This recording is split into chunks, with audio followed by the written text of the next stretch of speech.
नमस्कार, आप देख रहे हैं कशिश न्यूज और न्यूज रूम लाइव में आपके साथ मैं हूं दीपक शर्मा। बुलेटिन की शुरुआत बिहार में एक बंगले को लेकर चल रहे विवाद से करते हैं। जी हां, तेजस्वी यादव जब डिप्टी सीएम थे तो उन्हें यह बंगला आवंटित किया गया था 5 देश रत्न मार्ग स्थित।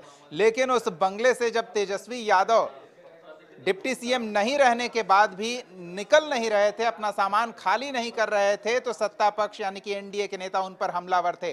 लेकिन जब तेजस्वी यादव ने बंगला खाली कर दिया तो हमले की तीव्रता और बढ़ गई और वजह बस बदल गई।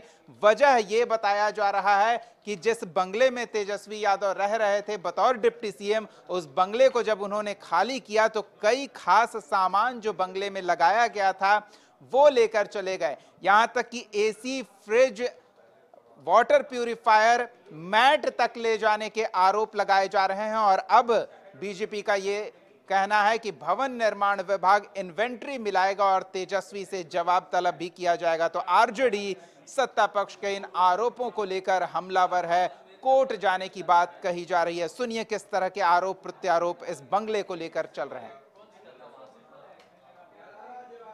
कभी किसी को डसने के बाद स्वीकार किया है कि उसने डसा है। बिच्छू ने कभी डंक मारने के बाद स्वीकार किया है कि उसने किसी को डसा है, तकलीफ पहुंचाई है।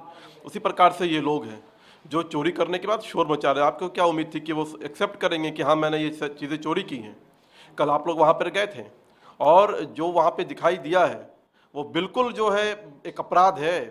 और निश्चित तौर पर भवन निर्माण विभाग जो है वो पूरी सूची के साथ उनको तलब करेगी और उनसे जो है स्पष्टीकरण मांगेगी। आप पे पूरा का पूरा बंगला खाली कर देते हैं, बेड खाली कर देते हैं, उखाड़ कर मैट ले जाते हैं और आपको शर्म नहीं आती है। उस पर से आप बोलते हैं कि कोर्ट जाएंगे। जा रहा है कि सरकार ने बंगला खाली करवाया तो सारा चीज वो तो कानूनी प्रक्रिया न है, उस पर हम क्या बोलेंगे। वो तो जो देख रहा है, प्रशासन देख रही है। जो पद है, जिसको पद पर जितना दिन अधिकार है रहने का उतना दिन लोग रह रहे हैं, तो स्वतः खाली कर देना चाहिए। जब भवन निर्माण चार्ज देता है, लेता है, तो इन्वेंट्री जारी कौन करेगा? देर शाम तक भवन निर्माण ने कहा कि हमने कुछ लगाया ही नहीं, फालतू चीज है। अब कोई व्यक्ति, एक मंत्री ने कहा कि अगर पर्सनल नहीं लगे तो रहने लायक नहीं रहेगा। तो जो चीजें अपनी है उनको दे दें। हमको जरा बता दे कोई। तो ये बचकाना, ऐसी सुंदरपना जो किया गया है, तो हम लोग पता था पहले से कि खनसामा टाइप का लोग के माध्यम से सुंदरपना करेगा ये सब। तो हम लोग पहले ही से इंतजाम किए हुए थे कि माकूल जवाब देंगे।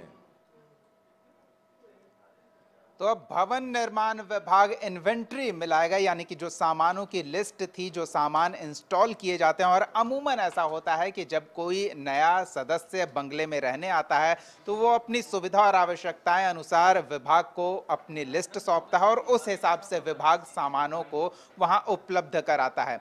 तो वो एक इन्वेंट्री होगी। लेकिन आरजेडी का ये दावा है कि पहले जिन लोगों ने बंगला खाली किया था उस समय का वीडियो उनके पास है और वो वीडियो सार्वजनिक करेंगे। इसी आधार पर कोर्ट में जाने की बात हो रही है। सहयोगी आशुतोष के पास चलेंगे और बंगले के पीछे ये जो बिहार की सियासत में कांटा लगा है, ये क्यों कांटा लग रहा है?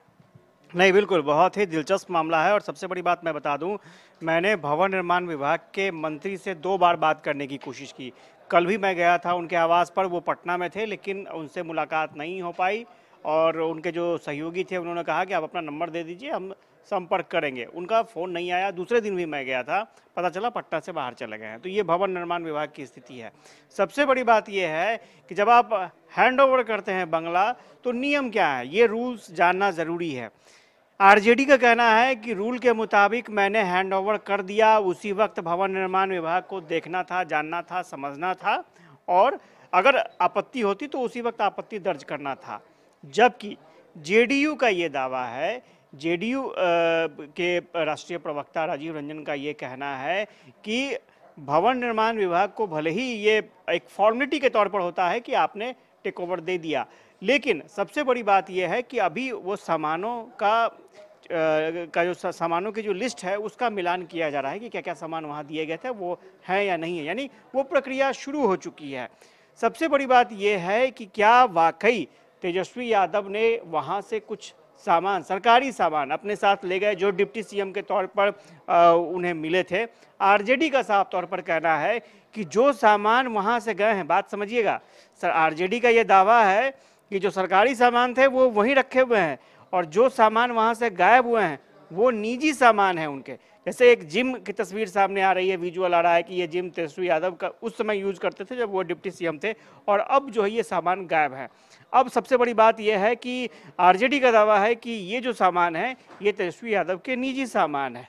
इसके अलावा वहाँ पर आपने देखा होगा मैट था, बैडमिंटन कोर्ट था, मैट था, मैट हटा दिए गए हैं। इसके अलावा कई कुर्सियाँ थीं, वो कुर्सियाँ भी अब नहीं हैं। सोफे की स्थिति पर जो सम्राट चौधरी के निजी सचिव हैं उन्होंने कहा कि असली सोफा कहाँ है, नया सोफा कहाँ है, पुराना सोफा क्या इसी तरह से कबाड़ में रखा हुआ था या फिर पुराना सोफा कहीं बाहर से ला करके यहाँ प्लांट कर दिया गया। इसके अलावा एसी जो थे, एसी कई जगह से खुले नजर आ रहे थे। तो आरजेडी का दावा है कि वो निजी सामान था, वो इसलिए एसी ले जाया गया है। जो कंप्यूटर रूम था वहाँ से कंप्यूटर गायब थे, कुर्सियाँ गायब थी। तो आरजेडी का ये कहना है कि वो निजी सामान थे इसलिए वहाँ से गए हैं। जबकि देखना होगा कि भवन निर्माण विभाग के पास क्या लिस्ट है, क्या लिस्ट मिलान के बाद क्या वाकई वो सामान सामने नजर आते हैं या फिर वाकई सामान गायब हो गए हैं, इस बात की पुष्टि हो जाती है। आरजेडी अब ये करने जा रही है कि जितने भी डिप्टी सीएम रहे, क्योंकि आपको याद होगा कि इस बंगला हमेशा विवादों में रहा है। इस बंगले को लेकर के तेजस्वी यादव कोर्ट तक गए हैं कि बंगला मैं नहीं छोड़ूंगा। बाद में कोर्ट ने भी कहा कि बंगला आपको छोड़ना पड़ेगा। फिर कर्णांकित हुआ कि भाई डिप्टी सीएम के लिए ही वो बंगला रहेगा। उसके बाद सुशील मोदी आए, तारकिशोर प्रसाद आए, और आरजेडी अब ये कोशिश कर रही है कि जिन जिन समय बंगला छोड़ा गया, तेजस्वी यादव जब रहे और उस समय उन्हें कैसा बंगला मिला था, उस समय से वीडियो उन लोगों ने बनाया है। ये आरजेडी का दावा है। अभी तक वीडियो सार्वजनिक नहीं किए गए हैं। उनका कहना है कि वीडियो जल्द सार्वजनिक किया जाएगा, तो उसके लिए वेट करना पड़ेगा। लेकिन सबसे बड़ी बात यह है कि बीजेपी ने यह दावा कर दिया है कि भवन निर्माण विभाग अब बुलाएगी तेजस्वी यादव को और ये पूछेगी, इन्वेंट्री जितना भी लिस्ट है उसको लेकर के तेजस्वी यादव से पूछताछ करेगी कि भाई ये सामान गया कहाँ, और उसके बाद विभागीय कार्रवाई भी होगी। तो देखना दिलचस्प होगा कि ये लड़ाई अब फिर कहाँ जाती है। फिर कोर्ट जाती है और जो तस्वीरें दिख रही हैं हो सकता है ये विवाद फिर कोर्ट चला जाए। आशुतोष, कितने का सामान होगा, चलिए अब पैसे पे हम नहीं जाते हैं, लेकिन जो स्थिति बन रही है सामान को लेकर, माने सियासी मारपीट और जुबानी हमले हो रहे हैं, इस तरह की बातें अमूमन हुआ नहीं करती थी। और नेता खुद सामान ले जाने थोड़ी आते होंगे, वो तो अपने स्टाफ को बोल देते होंगे।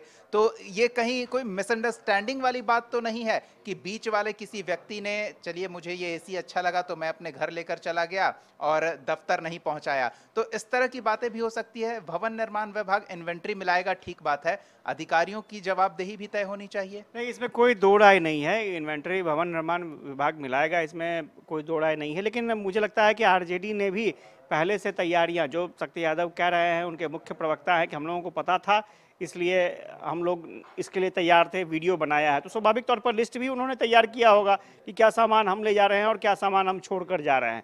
लेकिन कुल मिलाकर देखा जाए तो भवन निर्माण विभाग अभी पूरी तरीके से चुप है। पॉलिटिकल लड़ाई चल रही है बीजेपी और वर्सेस आरजेडी के बीच में, और एक तरह से एक इमेज स्थापित करने की कोशिश की जा रही है। क्योंकि लालू प्रसाद यादव पर, तेजस्वी यादव पर जो कानूनी प्रक्रियाएं, कानूनी कार्रवाई चल रही है अलग अलग मामलों में, तो एक इमेज बिल्डअप करने की कोशिश की जा रही है कि लालू परिवार का जहां भी जाएगा वहां इस तरह से काम होंगे। अब सबसे बड़ी भूमिका है भवन निर्माण विभाग की।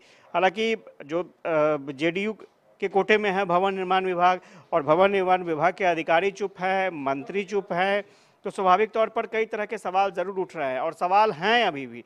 और आरोप किसके तरफ से लग रहा है? बीजेपी की तरफ से लग रहा है। बीजेपी की पार्टी के मीडिया प्रभारी हैं वो बोल रहे हैं, सम्राट चौधरी के जो निजी सचिव हैं वो बोल रहे हैं।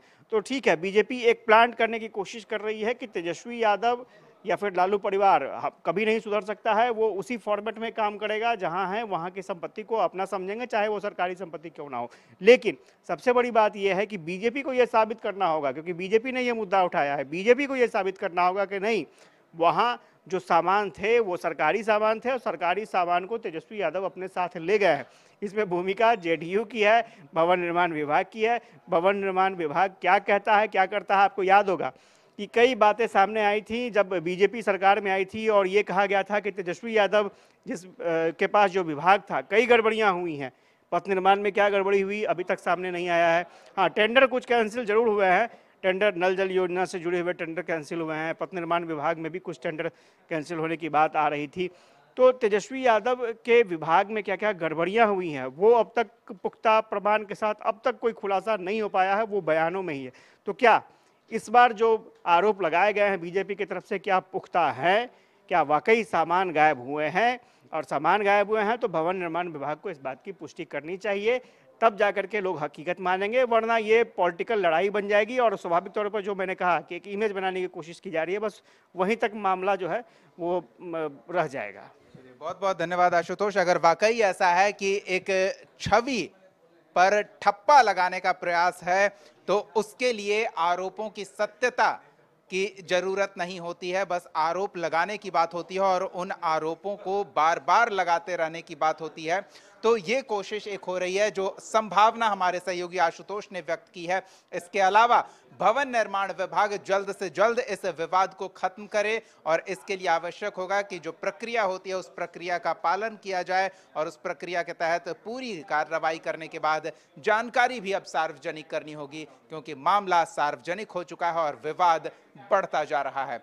फिलहाल समय हो चला है छोटे से ब्रेक का। ब्रेक के बाद झारखंड का रुख करेंगे और झारखंड में किस तरह की सियासी गहमागहमी है, इसके साथ ही केंद्रीय एजेंसी की कार्रवाई को लेकर कुछ ताजा जानकारी मिल रही है, उससे भी आपको अपडेट कराएंगे। बने रहिए हमारे साथ।